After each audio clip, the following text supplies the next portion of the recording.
வணக்கம். மாநில செய்திகள் வாசிப்பவர் ரெங்கநாதன்.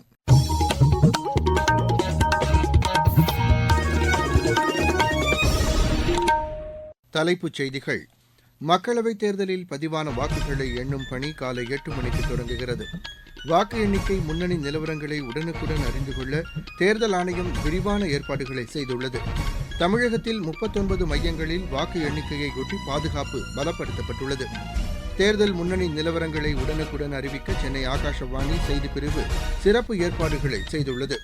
பிரெஞ்ச் ஓபன் டென்னிஸ் போட்டியின் ஆடவர் இரட்டையர் பிரிவில் இந்தியாவின் ரோஹன் போபண்ணா, ஆஸ்திரேலியாவின் மேத்யூ எப்டன் இணை காலிறுதிக்கு முன்னேறியுள்ளது.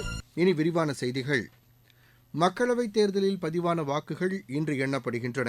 வாக்கு எண்ணிக்கை காலை 8 மணிக்கு தொடங்குகிறது. முதலில் தபால் வாக்குகள் எண்ணப்படுகின்றன. இதையடுத்து மின்னணு வாக்குப்பதிவு எந்திரங்களில் பதிவான வாக்குகள் எண்ணப்படும். தேர்தல் முன்னணி நிலவரங்களை உடனுக்குடன் அறிந்து கொள்ள தேர்தல் ஆணையம் விரிவான ஏற்பாடுகளை செய்துள்ளது. பிற்பகலுக்குள் முன்னணி நிலவரங்கள் தெரியவரும் என தேர்தல் ஆணையம் தெரிவித்துள்ளது.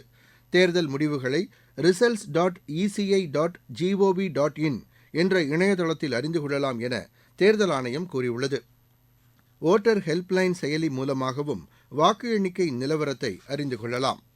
நாடு முழுவதும் வாக்கு எண்ணிக்கைக்கான விரிவான ஏற்பாடுகள் செய்யப்பட்டுள்ளன.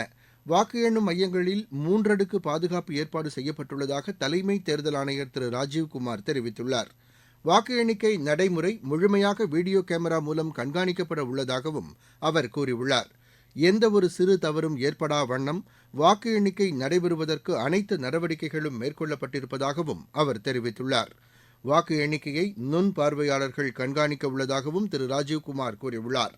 தமிழகத்தில் 39 மக்களவைத் தொகுதிகளுக்கான வாக்கு எண்ணிக்கை 39 மையங்களில் நடைபெறவுள்ளது.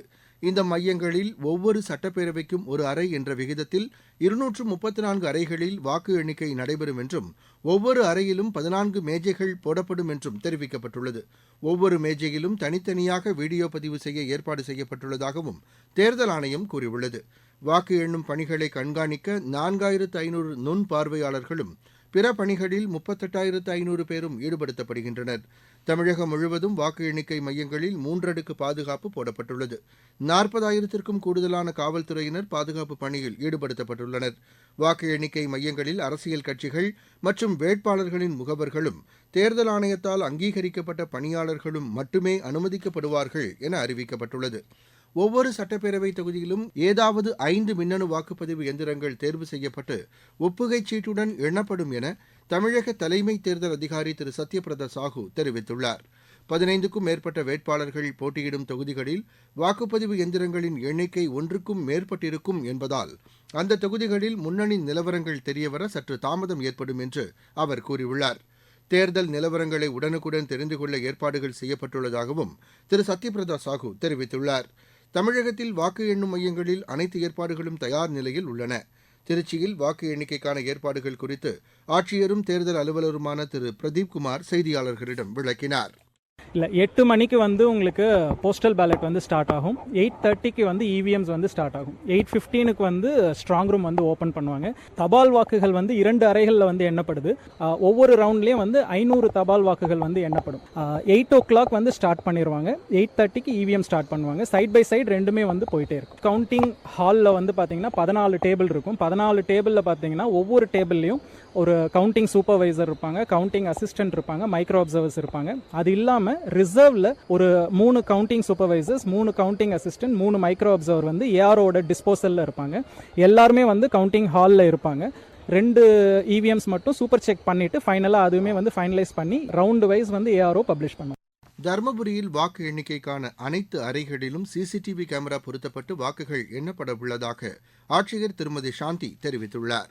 பாராளுமன்ற தொகுதிக்குட்பட்ட 6 சட்டமன்ற தொகுதிகளுக்கும் தனித்தனியாக ஒவ்வொரு தளத்துல 2 சட்டமன்ற தொகுதின்ற மாதிரி 6 இடங்களுக்கு தனியாக நம்மளுடைய அசிஸ்டன்ட் ரிட்டர்னிங் ஆபீசர் தலைமையில் அந்த வாக்கு எண்ணிக்கை நடைபெறும். சட்டமன்ற தொகுதிக்குட்பட்ட அந்த மையத்திலையும் 14 மேசைகள் அமைக்கப்பட்டிருக்கு. ஒவ்வொரு மேசையிலும் பார்த்தீங்கன்னா ஒரு கவுண்டிங் அசிஸ்டன்ட், மேற்பார்வையாளர்னு சொல்லக்கூடிய கவுண்டிங் சூப்பர்வைசர், நுண்பார்வையாளர்ன்ற மைக்ரோ அப்சர்வர் 3 பேரும் இருப்பாங்க.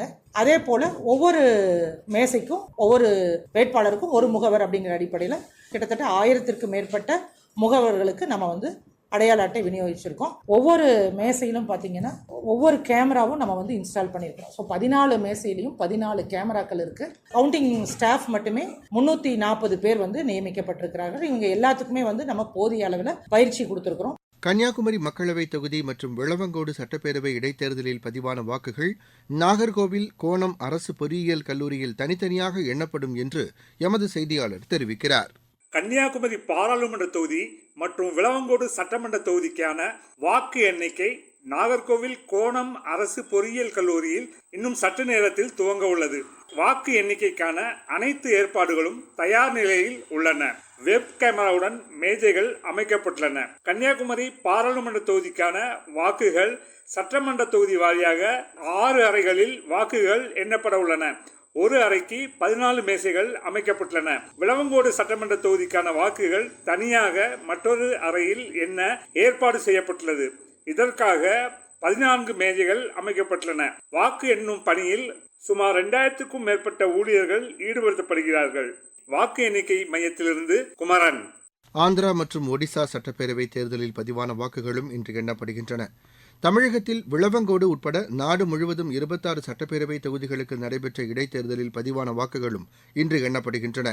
தேர்தல் முன்னணி நிலவரங்களை உடனுக்குடன் அறிவிக்க சென்னை ஆகாஷவாணி செய்திப்பிரிவு சிறப்பு ஏற்பாடுகளை செய்துள்ளது. நீங்கள் கேட்டுக்கொண்டிருப்பது மாநில செய்தி அறிக்கை. மக்கள் தீர்ப்பு. நேயர்களே, மக்களவை தேர்தல் வாக்கு எண்ணிக்கை குறித்த நிலவரங்களை உடனுக்குடன் அறிந்து கொள்ளும் வகையில் ஆகாஷ்வாணியின் மாநில செய்தி பிரிவு சிறப்பு கலந்துரையாடல் நிகழ்ச்சிக்கு ஏற்பாடு செய்துள்ளது. மூத்த பத்திரிகையாளர்கள் மற்றும் அரசியல் கட்சிகளின் பிரதிநிதிகள் பங்கேற்கும் இந்த நிகழ்ச்சி காலை 9 மணி முதல் பிரதான அலைவரிசையில் ஒலிபரப்பாகிறது. இந்த அலைவரிசையில் காலை 9 மணி தொடங்கி இரவு 8 மணி வரை மணிக்கு ஒருமுறை சிறப்பு செய்தி அறிக்கைகளும் இடம்பெறுகின்றன. தேர்தல் முடிவுகளை உடனுக்குடன் துல்லியமாக வழங்கும் இந்த ஒலிபரப்பை கேட்க தவறாதீர்கள். தமிழகத்தில் இன்று ஒரு சில இடங்களில் லேசானது முதல் மிதமான மழை பெய்யக்கூடும் என்று சென்னை வானிலை ஆய்வு மையம் தெரிவித்துள்ளது. நீலகிரி, சேலம் உள்ளிட்ட 8 மாவட்டங்களுக்கு உட்பட்ட சில இடங்களில் நாளை கனமழை பெய்ய வாய்ப்புள்ளதாகவும் அது கூறியுள்ளது. மாநிலத்தின் பல்வேறு பகுதிகளில் நேற்று பரவலாக மழை பெய்துள்ளது. ஈரோடு மாவட்டம் அந்தியூர் பகுதியில் பெய்த கனமழை காரணமாக காற்றாற்று வெள்ளம் ஏற்பட்டு 8க்கும் மேற்பட்ட மலை கிராமங்களில் போக்குவரத்து துண்டிக்கப்பட்டுள்ளதாக எமது செய்தியாளர் தெரிவிக்கிறார். திருப்பூர் மாவட்டம் அவினாசி பகுதியில் சூறாவளி காற்றுடன் பெய்த கனமழை காரணமாக வாழை மரங்கள் பாதிக்கப்பட்டுள்ளன. சென்னையில் தெருநாய்கள் தொடர்பாக இன்னும் ஒரு மாதத்தில் கணக்கெடுக்கும் பணி தொடங்கப்படும் என்று மாநகராட்சி ஆணையர் டாக்டர் ராதாகிருஷ்ணன் தெரிவித்துள்ளார்.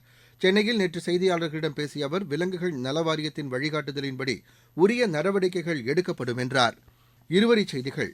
ஈரான் அதிபர் தேர்தலில் போட்டியிட அந்நாட்டு நாடாளுமன்ற அவைத்தலைவர் திரு முகமது கஃபேர் வேட்புமனு தாக்கல் செய்துள்ளார். ஜப்பானின் வடமத்திய மாகாணமான இஷிகாவில் சக்தி வாய்ந்த நிலநடுக்கம் ஏற்பட்டது. இது ரிக்டர் அளவுகோலில் 5.9 பதிவானது. தேசிய நூலக கட்டமைப்பை உருவாக்க உயர்கல்வித்துறையின் கீழ் இயங்கும் தேசிய புத்தக அறக்கட்டளையுடன் மத்திய பள்ளிக் கல்வித்துறை புரிந்துணர்வு ஒப்பந்தத்தில் கையெழுத்திட்டுள்ளது. ஜம்மு காஷ்மீர் மாநிலம் புல்வாமாவில் பாதுகாப்பு படையினருக்கும் தீவிரவாதிகளுக்கும் இடையே நடந்த துப்பாக்கிச் சண்டையில் 2 தீவிரவாதிகள் சுட்டுக் கொல்லப்பட்டனர். சென்னையில் உள்ள ரஷ்ய துணை தூதர் திரு உலேகாவ் தீவ் ஆளுநர் மாளிகையில் தமிழக ஆளுநர் திரு ஆர்.என். ரவியை நேற்று சந்தித்து பேசினார். அண்ணா பல்கலைக்கழகத்தில் முதுநிலை ட்ரோன் தொழில்நுட்ப படிப்பு அடுத்த கல்வியாண்டு முதல் அறிமுகப்படுத்தப்படும் என்று பல்கலைக்கழக துணைவேந்தர் திரு வேல்ராஜ் தெரிவித்துள்ளார். விளையாட்டுச் செய்திகள். பிரெஞ்ச் ஓபன் டென்னிஸ் போட்டியின் ஆடவர் இரட்டையர் பிரிவில் இந்தியாவின் ரோஹன் போபண்ணா, ஆஸ்திரேலியாவின் மேத்யூ எப்டன் இணை காலிறுதிக்கு முன்னேறியுள்ளது. நேற்று நடைபெற்ற காலிறுதிக்கு முந்தைய சுற்று ஆட்டத்தில் இந்த இணை இந்தியாவின் ஸ்ரீராம் பாலாஜி, மெக்சிகோவின் மைக்கேல் ஆங்கிள் ரைடிஸ் இணையை 6-7, 6-3, 7-6 என்ற செட் கணக்கில் வென்றது. இந்தியா உஸ்பெகிஸ்தான் இடையேயான 2வது மகளிர் நட்புணர்வு கால்பந்து போட்டி தாஷ்கண்டில் இன்று நடைபெறுகிறது. இப்போட்டி மாலை மணி 5:30க்கு தொடங்குகிறது. மீண்டும் தலைப்புச் செய்திகள். மக்களவைத் தேர்தலில் பதிவான வாக்குகளை எண்ணும் பணி காலை 8 மணிக்கு தொடங்குகிறது. வாக்கு எண்ணிக்கை முன்னணி நிலவரங்களை உடனுக்குடன் அறிந்து கொள்ள தேர்தல் ஆணையம் விரிவான ஏற்பாடுகளை செய்துள்ளது. தமிழகத்தில் 39 மையங்களில் வாக்கு எண்ணிக்கையொட்டி பலத்த பாதுகாப்பு பலப்படுத்தப்பட்டுள்ளது. தேர்தல் முன்னணி நிலவரங்களை உடனுக்குடன் அறிவிக்க சென்னை ஆகாஷவாணி செய்திப்பிரிவு சிறப்பு ஏற்பாடுகளை செய்துள்ளது. பிரெஞ்ச் ஓபன் டென்னிஸ் போட்டியின் ஆடவர் இரட்டையர் பிரிவில் இந்தியாவின் ரோஹன் போபண்ணா, ஆஸ்திரேலியாவின் மேத்யூ எப்டன் இணை காலிறுதிக்கு முன்னேறியுள்ளது. இத்துடன் இந்த செய்தி அறிக்கை நிறைவடைந்தது.